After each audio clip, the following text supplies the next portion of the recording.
Imagine walking into Steve Jobs' office and seeing him smash the latest iPhone with a hammer, or witnessing Van Gogh pouring black tar over his own paintings. Now, picture this.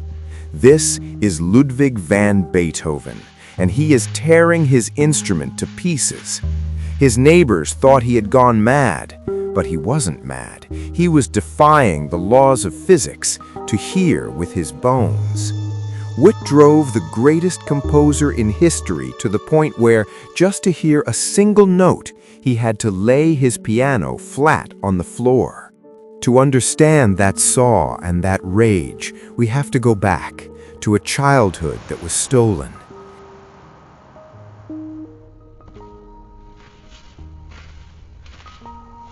His father, Johann, was a second-rate musician and a constant drunkard at the court.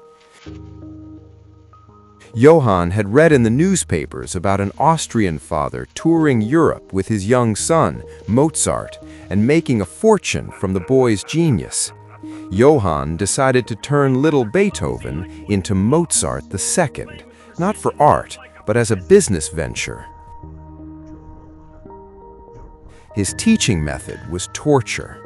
He would drag a sleepy little Beethoven out of bed at midnight and force him to practice at the piano until morning, often with beatings.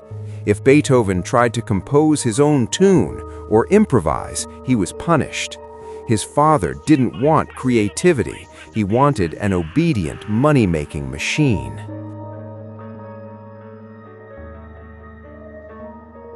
But too much pressure sometimes hardens you instead of breaking you. At 17, when his mother died and his father drowned completely in alcohol, Beethoven staged his first great rebellion. He went to court and obtained an order to have his father's salary confiscated and paid directly to him so he could provide for his brothers. He effectively fired his own father. But this rebellious spirit wasn't confined to home. In politics, he was a full-fledged rebel. Beethoven was in love with the ideas of the French Revolution.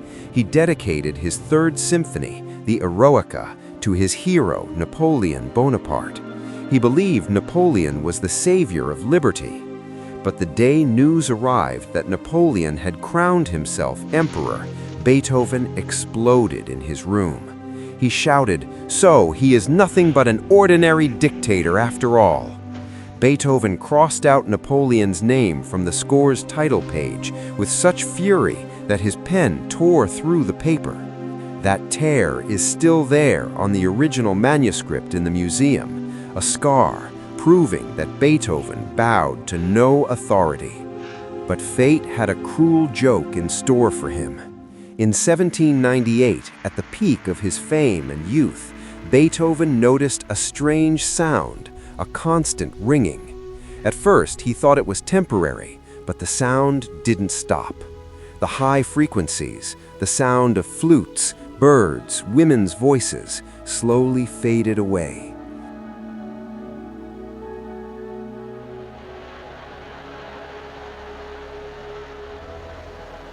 The doctor's diagnosis was a death sentence, progressive and incurable deafness. For a composer, this was the end.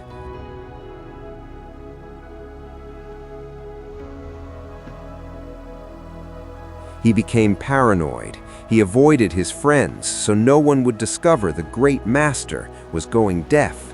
In 1802, he retreated to the village of Heiligenstadt and wrote a will confessing he had contemplated suicide.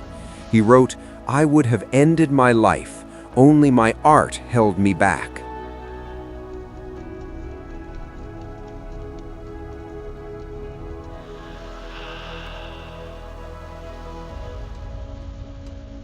Beethoven decided to live, but how could he compose what he couldn't hear?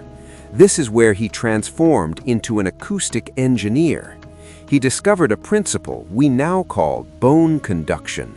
If the middle ear is damaged, the bones of the skull can transmit vibrations directly to the inner ear. Beethoven would take a wooden or metal rod. He would clamp one end between his teeth and press the other against the piano's body.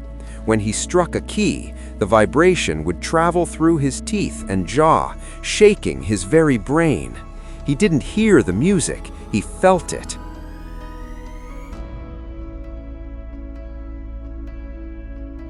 And for the deep bass notes, which have heavier vibrations, that rod wasn't enough. He sawed off the piano's legs and laid the instrument flat on the floor. Then he would lie on his stomach, pressing his ear against the wooden floorboards. The floor acted like a giant resonance board.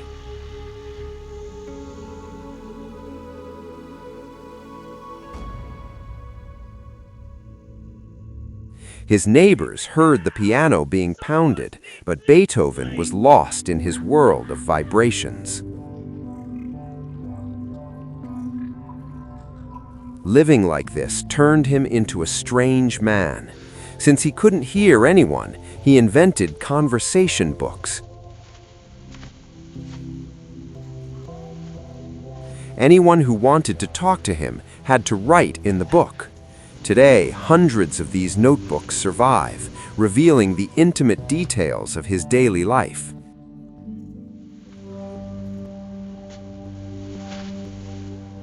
He developed strange obsessions. Every morning for breakfast, he would personally count out exactly 60 coffee beans, not 59, not 61, a mathematical control over the smallest parts of his life.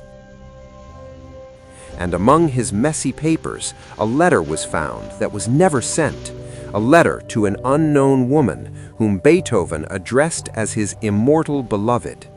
Historians still don't know who she was, but this letter shows that under that rough, scowling face beat a broken heart, thirsty for love, yet imprisoned by his deafness.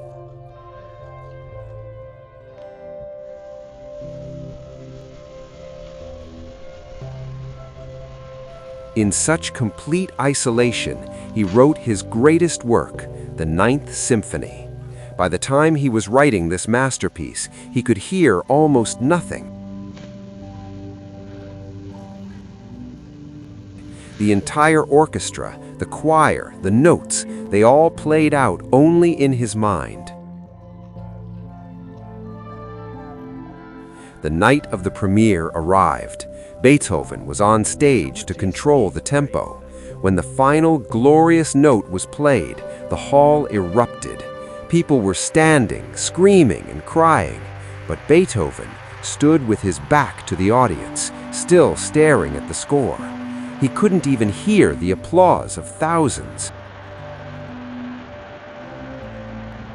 One of the female singers gently took his arm and turned him towards the crowd.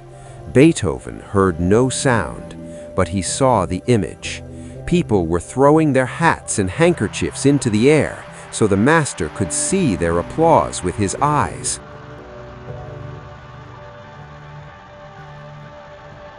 It is said that Beethoven wept in that moment.